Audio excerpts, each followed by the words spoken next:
വൈജയന്തി 3 മക്കളെ റൂമിലേക്ക് വിളിപ്പിക്കുകയാണ്. അപ്പോൾ രോഹിത്, അമ്മ നല്ല പണിയാണ് കാണിച്ചത്. ഒരു ജോലിക്കാരിയാണ് വീട് വിട്ട് പോകുന്നതെങ്കിൽ ഞാൻ ഇവിടുത്തെ പണി ഇന്നത്തോടെ മതിയാക്കി എന്ന് പറഞ്ഞിട്ട് അങ്ങ് പോകാം. അമ്മ അങ്ങനെയാണ്? 3 മക്കളുടെ അമ്മയല്ലേ? അമ്മ ആ വീട്ടിലെ ഗൃഹനാഥ. ഇങ്ങനെയാണോ അമ്മ ചെയ്യേണ്ടത്?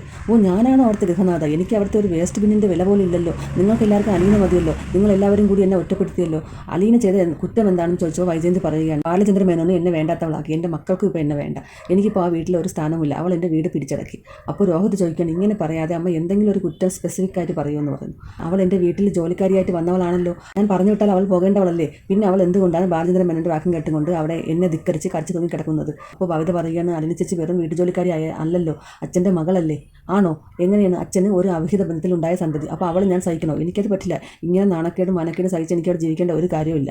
അപ്പോൾ ഭവിത പറയുകയാണ്, അച്ഛൻ അങ്ങനെ ഒരു അബദ്ധം പറ്റിപ്പോയി. ഇങ്ങനെ ഒരു മകളുണ്ടെന്ന് അറിയാതെയല്ലേ അച്ഛൻ അമ്മയെ കല്യാണം കഴിച്ചത്. അമ്മ അതൊന്ന് ക്ഷമിക്കുക. അലീന ചേച്ചി മകളെപ്പോലെ കണ്ട് സ്നേഹിച്ചാൽ തീരാവുന്ന പ്രശ്നങ്ങളല്ലേ ഉള്ളൂ എന്ന് പറഞ്ഞു. ഇല്ല, അവളുള്ള ആ വീട്ടിൽ ഞാൻ ഇനി വരില്ല എന്നാണ് വൈജയന്തി പറയുന്നത്.